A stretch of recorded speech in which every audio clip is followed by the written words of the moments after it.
কি কষ্টে আছি। এই দেখেন আমার রায়হানের বিয়ের ছবি, এই দেখেন আমার রায়হান। আমি কিভাবে ওদেরকে ভুলে আমি থাকতে পারি?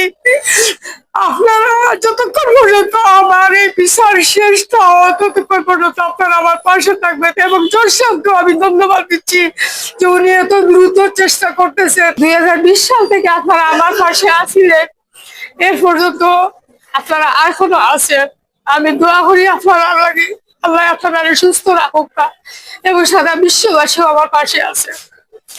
এখন দেখেন আপনারা 2020 সাল থেকে ঘটনা হয়েছে, 2024 সালও হাইকোর্ট থেকে রায় হয়েছে যে মামলাটা নিষ্পত্তি হতো 6 মাসের ভিতরে। 2023 সালও যাই হোক, ওরা সাক্ষী 61 জনে 3 বার করে দিছে। ওদের পক্ষে উকিলরা বারবার সময় জ্ঞাপন করছে, বারবার সময় জ্ঞাপন করিয়া তখন লাস্টে আমাদের হাবিবুর রহমান সিদ্দিকী সাহেব ছিলেন, 24 সালে জজ সাহেব ছিলেন। উনি বলছিলেন যে 2024 সালের 15 জানুয়ারি উনি অ্যাপ্রুভমেন্ট করবেন এবং এই মাসের ভিতরে রায়টা দিবেন। হঠাৎ করে ওনাকে জানুয়ারির 2 তারিখ বদলি করানো হইল। আবার পরবর্তীতে আসলেন রুকনুজ্জামান জজ সাহেব। এরপর উনি শুধু অ্যাপ্রুভমেন্টটা করবেন, রায় দিবেন। উনি অ্যাপ্রুভমেন্ট রায় করার জন্য পর আমাকে 5টা 6টা তারিখ দিচ্ছেন। যতটা তারিখ দিচ্ছেন ততটা তারিখে উনি উপস্থিত থাকতেন না। এবং এই চক্রান্তটা ছিল তাদের উকিল, আমাদের এইখানে আছেন কৃপাসিন্ধ এবং আছেন নজরুল ইসলাম, উনাদের পরস্পর উনারা আসামিদেরকে জামিন দিয়েছেন হাইকোর্ট থেকে। এমন জামিন দিয়েছেন, অ্যাগ্রিমেন্ট একদিন হয়ে গেছে, 15 জুলাই অ্যাগ্রিমেন্ট হয়ে গেছে। 15 জুলাই অ্যাগ্রিমেন্ট হওয়ার পরে আসামিরা কোনো সময় বেল পাওয়ার কোনো কথা নয়, কিন্তু ওনারা আমাদের এই ঢাকা হাইকোর্ট থেকে আমাদের ফরিদউদ্দিন পুলিশ সুপার ওনার মাধ্যমে আনা হয়েছিল। এখন ও কোথায় আছে জানি না, তবে আমি একটু পরস্পর খবর পাইছি ওরা 3টা এখনো দেশের বাইরে যাইতে পারে নাই, ওরা দেশে আছে এবং ওরাই হুমকি দিচ্ছে অন্য অন্য মানুষের সাথে। শুনছি যে তারা রায়হানের মাকে দেখিয়ে ছাড়বে। তাহলে এরা যতদিন ধরা না পড়ছে, যতদিন পর্যন্ত ওদের বিচার না হয়েছে, আমি নিশ্চিত নয়।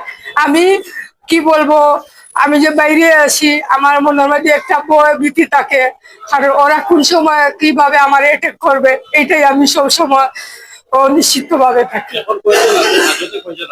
এখন হাজতে আছে শুধু আশিকের লাই, আর সব 5জনই আছে পলাতক।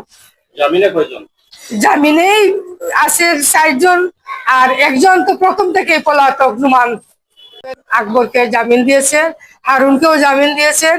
হারুনকে কে জামিন দিয়েছেন জানি না, টিটু চন্দ্রকেও কে জামিন দিয়েছে জানি না। আবার তাদের জামিন আবার স্থগিত করা হয়ে গেছে। 10ই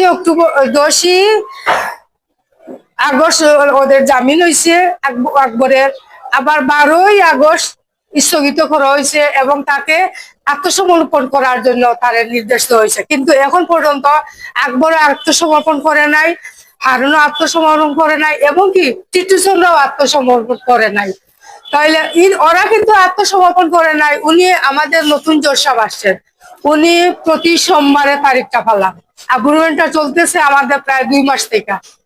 নতুন জজ সাহেব আসার পর থেকেই 2 মাস থেকে আমাদের অ্যাগ্রিমেন্টটা চলতেছে, প্রতি সোমবারে চলে।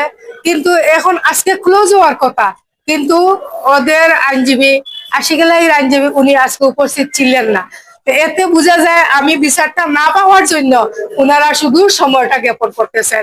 মানে ওনারা যদি উপস্থিত থাকেন না তাহলে অ্যাগ্রিমেন্টটা হবে না, না হওয়ার কারণে সময়টা শেষ হয়ে গেল।